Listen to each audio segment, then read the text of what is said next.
तुम यदि बाइक चलाना चाहते हो तो बाइक चलाने के लिए सबसे पहले आपको क्या करना है।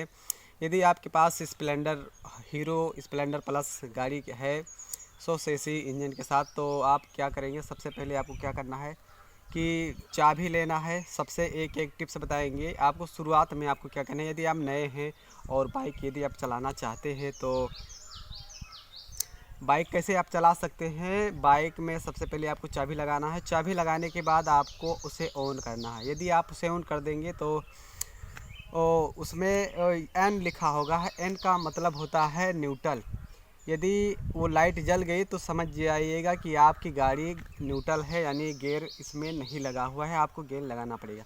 और यदि आप चाबी लगाने के बाद ऑन करने के बाद यदि आपको वो लाइट नहीं जलती है तो ये समझिए कि ये गियर में है, इसे हमें न्यूट्रल करना है। तो न्यूट्रल जो है स्प्लेंडर गाड़ी जितनी हीरो कंपनी की गाड़ी होती है तो उसमें पीछे गियर लगता है और आगे की तरफ जो है छूटता है। तो आपको हीरो स्प्लेंडर की गाड़ी के आगे आपको सारे दबा दबा के, क्लच दबा के, आपको दबा दबा के न्यूट्रल करना है। जब तक आपकी जो एन मीटर के पास जो एन की लाइट होती है वो जब तक जल ना जाए तब तक ये समझ लीजिएगा कि आपकी गाड़ी अभी तक गियर में है। जब वो जल जाएगी तो समझिए आपकी न्यूट्रल हो गई। और कभी कदार ऐसा होता है पुरानी गाड़ी होती है तो उसमें बैटरी की प्रॉब्लम की वजह से वो नहीं चलती है। तो यदि आप न्यूट्रल देखना चाहते हैं कि न्यूट्रल हमारी गाड़ी हुई है नहीं, तो आप पूरा आगे दबा के न्यूट्रल करने के बाद आप क्लच दाब लीजिएगा।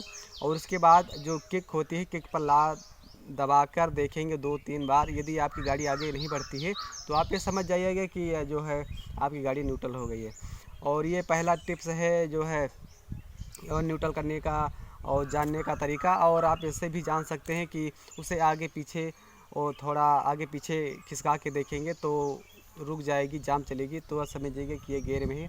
और यदि नहीं जाम चलती है तो ये समझ जाइएगा कि ये जो है न्यूट्रल हो गई है। तो ये रहा न्यूट्रल और ऑन करने की कुछ जानकारी। अब आपको हम बताते हैं कि जैसे अब न्यूट्रल हो गई आपकी गाड़ी, उसके बाद आपको सीखना है। तो आपको क्या करना है कि न्यूट्रल आपकी गाड़ी हो गई है, अब आपको किक से या सेल्फ से स्टार्टिंग करना है गाड़ी को। तो आप किक से स्टार्ट करना चाहे तो कर सकते हैं और सेल्फ से। तो गाड़ी आपकी स्टार्ट हो गई है और स्टार्ट होने के बाद अभी आपको कुछ करना नहीं है, गाड़ी स्टार्ट हो गई है।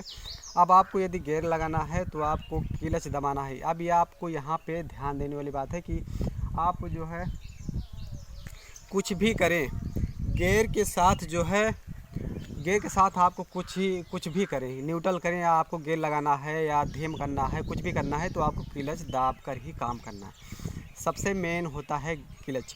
और आपको गियर लगाना है या छुड़ाना है तो आपको क्या करना है, क्लच को दबा लेना है। तो अब आपको गियर लगाना है। यदि आप बिना क्लच दबाए गियर लगाएंगे तो एक बैगे गाड़ी आपकी आगे बढ़ेगी और गाड़ी रुक जाएगी और एक आप चोट भी खा सकते हैं। तो इसीलिए क्लच को जो है दबाया जाता है और रास्ते से छोड़ा जाता है। तो आपको अब आपकी गाड़ी स्टार्ट हो गई है और उसके बाद आपको क्लच दाबना है। क्लच दाबने के बाद स्प्लेंडर प्लस की गाड़ी की जो है गियर होता है आगे की तरफ छूटता है और पीछे की तरफ गियर लगता है। तो आपको क्लच दाब कर पीछे दबाना है। गियर लग गया, पहला गियर लग गया। यदि आप सीख रहे हैं तो आपके लिए पहला और दूसरा गियर पर्याप्त है और ज़्यादा गियर लगाने की आपकी ज़रूरत नहीं है। आपको क्यों समझना है, उस आपकी गाड़ी को साधना है। तो ये सबसे ज़्यादा आपको जानकारी के लिए मेन होता है। अब आपको जो है क्या करना है, गियर लग गया, क्लच दाब के रखे हैं और अब एक्सीलेटर पर आते हैं हम।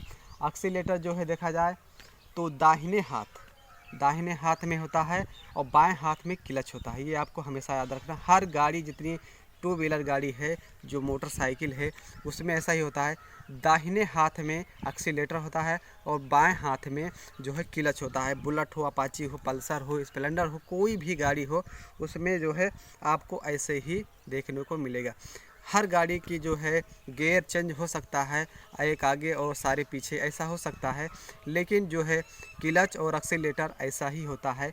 दाहिने तरफ एक्सीलेटर होता है और बाएं हाथ में क्लच होता है। दाहिने तरफ वो पैर की ब्रेक होती है और बाएं पैर की तरफ गियर होता है।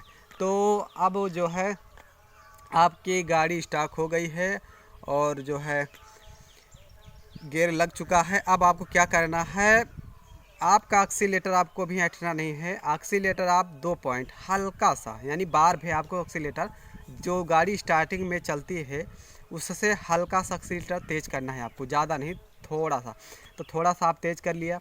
अब आपको क्या करना है, क्लच धीरे धीरे आपको छोड़ना है। यदि आप धीरे धीरे क्लच छोड़ेंगे और आपको क्लच कब तक छोड़ना है, जब तक आपकी गाड़ी आगे बढ़ नहीं जाती तब तक आपको जो है गाड़ी का क्लच छोड़ना है। धीरे धीरे आपको छोड़ना है और एक्सीलेटर 2 पॉइंट आपको लेकर रखना है ताकि एक्सीलेटर वो जो है आपकी गाड़ी बंद ना हो। तो आपको धीरे धीरे जो है क्लच छोड़ना है। जब आपकी गाड़ी खिसकने लगे, चलने लगे, तो थोड़ा क्लच को और आपको छोड़ देना है ताकि गाड़ी फुल गियर में हो जाए और थोड़ा और तेज़ चलने लगे।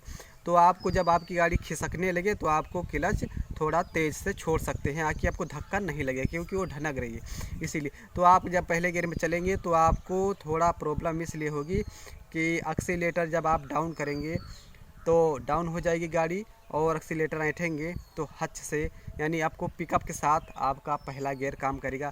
एक्सीलेटर धीम करेंगे तो रुकेगा, तेज़ करेंगे तो चलने लगेगा। तो इसमें आपको क्या करना है, थोड़ा एक्सीलेटर लेकर दूसरा गियर उसी प्रकार लगाना है जैसे आपने पहला गियर लगाया। जैसे फिर क्लच आपको दाबना है, फिर पीछे दबाना है, गियर लग गया, फिर आपको उतनी देर धीरे धीरे आपको नहीं छोड़ना, थोड़ा हल्का सा जल्दी छोड़ना है, क्योंकि आपकी गाड़ी ढनंग रही है और यदि आप ज़्यादा टाइम लगाएंगे तो जो है आपकी गाड़ी की जो स्पीड है वो कम हो जाएगी, तो जो है आपकी गाड़ी बंद भी हो सकती है। तो थोड़ा आप जल्दी से छोड़कर आप एक्सीलेटर थोड़ा सा ले सकते हैं। यदि आपके साथ ऐसा हो जाए कि आपको रोकना है या कोई सामने आ जाए तो आपको क्या करना है, सबसे पहला आपको क्या करना है, क्लच को आपको दाब लेना है। और यदि बाई चांस भूल चूक से आपका एक्सीलेटर ऐंठ भी जाता है, कितनी भी तेज़ से हर्रा जाए आपकी गाड़ी, और तो आपको कोई दिक्कत नहीं होगी। जब तक आप क्लच दाब के रखेंगे आपके साथ कुछ नहीं होगा, गाड़ी केवल फ्री हो जाएगी, आपकी आगे गाड़ी नहीं जाएगी। जब आपके सामने कोई आ जाए तो आपको क्लच दाब लेना है, और ब्रेक आप चाहे हाथे वाले लगा सकते हैं। दाहिने हाथ में अगली ब्रेक होती है और दाहिने पैर की तरफ भी पिछली ब्रेक होती है, यानी दाहिने तरफ दोनों ब्रेक पाई जाती है, और क्लच और जो है गियर वो बाएं हाथ में होता है। तो आप क्लच दाब लेंगे एक हाथ से, और यदि आपका पैर दोनों साइड से ज़मीन से आप टच कर रहे हैं, रोक रहे हैं गाड़ी को, तो आप अगली ब्रेक का इस्तेमाल करके रोक सकते हैं। बस आपकी गाड़ी रुक जाएगी। और यदि आपको फिर चलाना है तो आपको जो है गाड़ी आपकी रुक गई है और दूसरे गियर में है आपकी गाड़ी, तो आप क्या करेंगे, पहला गियर आपको छोड़ा देना है, यानी एक गियर को आपको न्यूट्रल कर देना है। इससे आपको क्या हो जाएगा कि आपको गाड़ी को फिर से उठाना है, इसीलिए जो है वो दूसरे गियर में आप उठाएंगे तो आपकी गाड़ी रुक जाएगी, क्योंकि वो ज़्यादा स्पीड वाला गियर होता है, इसीलिए उसमें जो है गाड़ी नहीं उठाई जाती, नहीं चलती। तो जो है आपको एक गियर छोड़ा देना है, फिर पहले गियर में आपको उठाना है, जिससे आपकी गाड़ी कुछ देर चलने लगे, कुछ बढ़े जैसे, फिर आप दूसरा गियर लगा सकते हैं। तो इस प्रकार आप चला सकते हैं। और बाई चांस कभी कदार ऐसा भी होता है कि आप गिर भी गए, तो आपको क्या करना है कि चाबी से आप तो बंद कर दें यदि चाहें, और आपको रोकना है। और एक बात और याद ध्यान रख लीजिए कि जैसे आपको हम बताते हैं कि आपको इसमें हिम्मत रख के आपको सीखना है, डरने की कोई बात नहीं है, ये सब आपके हाथ में है। आप जैसा चलाएंगे वैसा ही चलेगा, बस इसमें आपको गाड़ी को साधना है। और कोई भी परिस्थिति यदि आ जाए, आपका दिमाग ना काम करे, तो आपको सिर्फ क्लच और ब्रेक ही दाबना है, आपकी गाड़ी रुक जाएगी, किसी भी गियर में हो।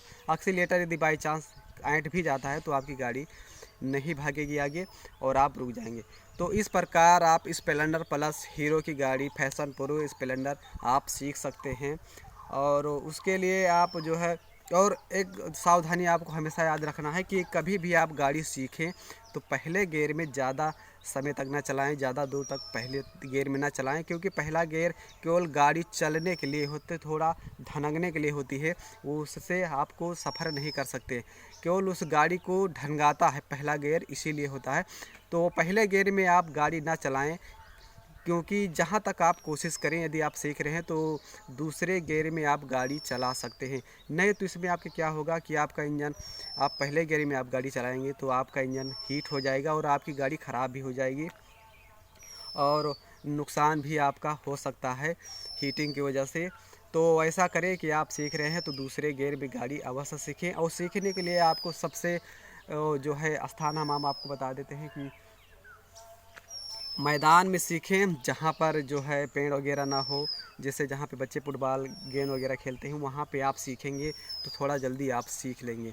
रोड पे आपको नहीं सीखना है, क्योंकि आप सीख रहे हैं बाई चांस जो दूसरा आ रहा है उसकी वजह से लड़ भिड़ जाए और दुर्घटना हो जाए, तो ऐसी गलती आपको नहीं करना है। आपको सीखना यदि है तो किसी मैदान में ही सीखें, और द्वार पर भी नहीं सीखना है, गांव में भी नहीं सीखना है। आप सीखें तो जहाँ पे कुछ मैदान आपके वगैरह हो, या मैदान नहीं है तो आप उस कच्ची सड़क पे चले जाएं जहाँ पे ईंट वगैरह और जो है पक्की सड़क ना हो, जो कच्ची सड़क हो मिट्टी की, वहाँ पे आप सीख सकते हैं। इससे आपका क्या होगा कि बाई चांस यदि आप गिर भी जाते हैं तो आपको ज़्यादा खरोच शरीर में ना आए और आपकी गाड़ी को भी खरोच ज़्यादा ना आए। तो इस प्रकार आप जो है चला सकते हैं। और उसके बाद मिट्टी आपको लग भी जाए तो किसी चीज़ की दिक्कत ना हो। तो इस प्रकार आप बाइक चला सकते हैं। बहुत सारी जो है टिप्स हम आपको बताएंगे बाइक से। एक बैगे आपको रोकने के लिए भी बताएंगे कि आप 70-80 की स्पीड में आप यदि जा रहे हैं तो कैसे आप जल्दी से आप कंट्रोल कर सकते हैं। तो ये रहा सीखने का टिप्स। बताएंगे अगले वीडियो में और भी अच्छी जानकारी, गाड़ी को कंट्रोल कैसे किया जाता है। और वीडियो के अंत तक बने रहने के लिए आपका लाख लाख धन्यवाद। मिलते हैं अगले एजुकेशन के साथ, तब तक लीजिए जय हिंद, जय भारत।